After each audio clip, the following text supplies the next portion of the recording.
friends, welcome back to my channel and happy New Year's Eve or New Year's depending on when I post this. That is my roommate Samia. She may or may not be making a cameo in this video. Hopefully she does. I can't stand you. And if you haven't already, hit that subscribe button for more of me. Also, you can follow me on Snapchat. My Snapchat stay lit. Samia's on my Snapchat as well. And you can follow me on Instagram. I don't know if I said Snapchat or Instagram first, whatever. All of that is in the description. So since it's the New Year's, everyone's doing videos like, oh, this is a trend I want to see gone in the New Year's, wop, wop, wop. But I don't want to do that. What I'm going to talk about is bad dating stories. And then in the hopes that it'll bring fruit in 2017. So the first story I'm going to tell you guys about, this is all the way back in 2011. I was 17. It was the first week of school at DePaul. I need to give him a name. Let's call him Andrew. Andrew. So Andrew, okay, so like I go to DePaul and DePaul has like those chat things for freshmen where like, oh, I'm in this dorm, let me make friends before I go, blah, blah, blah. So that's how I met oh boy. And like whatever, he had messaged me, kiki, and like one day he's like, oh, let's hang out. So we go, dinner is so awkward. I remember specifically like watching college basketball the whole time because he wasn't even really talking to me. Whatever. This is the worst part, truthfully. So the bill comes, right? And the bill is like $20.83. Like it really isn't nothing. Like my food was like $9 or like $8, and then he got a burger. So it was like, you know, like $12, something like that. So then I asked, so the bill comes and he looks perplexed. So I was like, okay, let me, you know, be assertive. So I tell the waiter, oh yeah, can we like split the bill? And then the waiter's like, no. And then at first I thought he was doing a little jokey joke, you know, because we were at DebbiEonEverythinG, but then he showed me the bottom of the receipt where he's like, I can't split it. And then it gets real awkward. So then I'm expecting my date to be like, oh no, don't worry, I got it. He doesn't. And then this is where it just got out of control. Then the waiter comes and he's like, dude, just pay for her food, blah, blah, blah. Like literally telling him to pay for my dinner. This is my roommate. And I'm like taken aback and I get so awkward. So at this point I'm pleading with the waiter, please just put our check. And then he's like, okay, what I can do is I'll split the check like down the middle. And then he's like, well, I just want you to know that you're going to be paying for some of his food because his food was more expensive than yours. I truthfully could have collapsed. And throughout all of this, he literally did not say a word. And it's really me and this waiter going back and forth. This was probably one of the worst dates I've ever been on. So we pay for our food, we leave. It's super awkward. We sit on the train, we barely talk. The worst part is he lived in my dorm. So he lived on the 2nd floor and I lived on the 4th floor. So then we kept seeing each other. But luckily he transferred. That's so childish. Another funny story about that guy is winter quarter, we had a class together. And then tell me why I walked and saw him. I dropped the class. Couldn't even do it, fam. I couldn't even do it. I literally dropped. I was like, I'm really not going to put myself in a situation like that. So it's my senior year in undergrad. I started seeing this dude, his name, well, we're going to call him Jim Jamboree for the purposes of this video. A thing that he stayed doing to me that blew me to bits. So like if he was gonna kiss me or something like that, he would be like, hold on. Girl, it didn't even come out. He'd be like, oh, I need you to wipe off your lipstick first. Really? And then he would tell me how he like dry cleaned his shirts. So he's like, well, I don't want to dry clean this again. So I'm going to need you to take whatever that is off. And it would blow me, especially if like we had gone out, like let's say we had dinner before or something like that, that was fine. But like if we went back to his place to like watch a movie or something like that, he's like, okay, we're not going out anymore, so you can wipe that off. People blow me because, let me just talk about one thing that kind of blows me, something that I don't understand. So this is me. So like when you take me out on the first date and you see that I'm beat to capacity, I have a full fit on, I have a full face on, my edges is gelled. How do people think that happened? Do they think that's magic? Because it never ceases to amaze me. Like if you're attracted to a person that looks like me, you like a look. You like the makeup look. I stay with a fit on, like this is the look you like. So then don't all of a sudden, maybe a month in, be confused. Oh, you putting on makeup? We're just going down the street. Didn't you meet me with makeup? Did you meet me with makeup? Yes. Do you think I only wear makeup for you? Like, I swear I don't understand that. That must be what it is. Because it's not that, oh, I want girls all natural, because I don't even pretend to make my makeup natural, truthfully. My eyes don't wink. Like, that's not... Surprise! Like, so I don't understand. play me with that. Oh, is that makeup? Don't play me. Yes, I have makeup on. When you met me, I had makeup on. When I'm not done when I'm done talking to you, I will have makeup on. Like, so another guy that I talked to for a little bit over the summer or whatever, we didn't really talk, whatever. But for the purposes of this video, what do we call him? What was his nickname? It was Blue.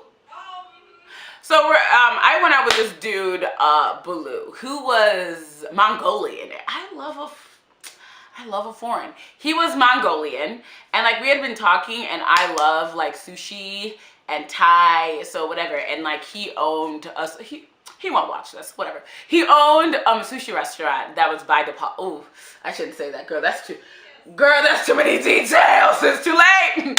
He owned a sushi restaurant. But there's a lot of sushi restaurants by DePaul. Whatever. So he owned a sushi restaurant by DePaul. So blah, blah, blah.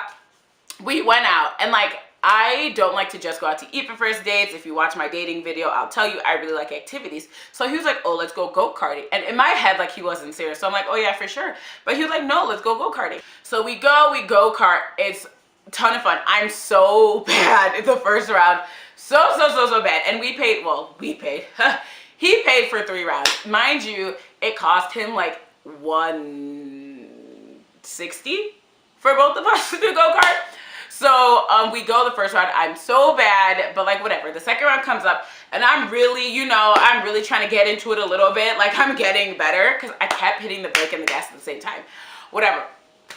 But like at the end of like the second race, just because the turns were so sharp, I started to feel like really sick. And I also had like a choker on, constricting my breathing. The room was like really warm, and it was kind of like smoky, like whatever. So I like wasn't feeling that great. But we had one more round, so I'm like, you know what, Dad, push through. Even by the time I put the helmet on for the third race, I was like, oh Jesus, I don't know if I'm gonna make it. So like we do like 20 laps or something like that, and it's like lap 7. I literally break and I have to get out in the middle of the race. But it's not only me and him, like there's other people racing. They had to stop the race. I like leave the room, I leave my car like in the middle of the thing. Woo, it was so bad. So it gets even worse. So we have to drive home. At first his car didn't start, which was real, but we pushed through. So whatever. We're driving home, and like it's hot, but I have to have the window down because I need air blowing because I still feel like I'm gonna throw up. And it's just so awkward. And he kept like, are you okay? And it was just so far, and I just wanted to be in my house. And then like, I don't even know what he was thinking, but like I was so quiet because I felt like if I kept talking that I would throw up. Oh, it was so bad. It was so bad. And then like he dropped me off and like whatever. And we talked for a little bit after, but I can't remember going out any more dates with him. Oof. Salmon, was that the last time I went out with him? That might have been the last time I went out with him. Well, that was definitely the last time I went out there. I mean, he still checks my Snapchat story though. But anyways, yeah, but like I like felt bad because like, one, I wasted his money because that was super expensive. It was so awkward. Like it was just a massacre. But I don't feel too bad because when he first picked me up, he farted and it smelled so putrid. Who's mad? It smelled so bad that he had to wind down the window in the car. Mind you, this is Chicago summer, so it was raw. So it was real suspicious. And you are white, and I'm so nice. This is the type of person I am. I didn't say anything. I was just gonna let you fart, ruin all my insides, really inhale these toxic points, these aromas, and not say anything. But because I felt nauseous, he was breath. No, I'm kidding. I don't really care. It wasn't like I was into him. It wasn't like I was gonna keep seeing him. But he did own a sushi restaurant, so that was gonna be really cool. It's perks. All right, so things that we are leaving in 2016. Number 1, men who don't pay. I don't think there needs to be any more discussion about this. I'm not gonna talk about this no more. I've left you guys in 2016. Men who say, I've never kissed a black girl before, all that, we've left you. Men who describe me in terms of food. Ooh, men who describe me in terms of food. Well, I like me some brown. Ooh, girl, you hot chocolate, that hot food. Brown sugar. Actually, I'm quite bitter. You ain't semi-sweet. No. You're not semi-sweet chocolate chips? Bittersweet. She bittersweet chocolate chips. Yeah, stop doing that. Boop. We left you guys in 2016. What else did we leave you in 2016? You know what else we're leaving in 2016? I was really reflecting on that. Men who don't hold your hand. This is Sammy's take. Men who don't touch you in public. First the fuck off. Girl, you can't cuss on my channel. I'm gonna add a little bleep. First the bleep off. We're gonna leave you guys in 2016. If you want to hold my hand in the house, but you cannot hold my hand on the street, we're gonna have to leave you in 2016. Especially if you're a white man. Ooh, ooh. You heard it here first. Ooh. Men who aren't up to date with current events. Politically right now, race relations right now, if you can't read a book or two, if you haven't read the new Jim Crow, we're not going far. So we're gonna have to leave you guys in 2016. Men who don't understand verb noun agreement, gonna have to leave in 2016.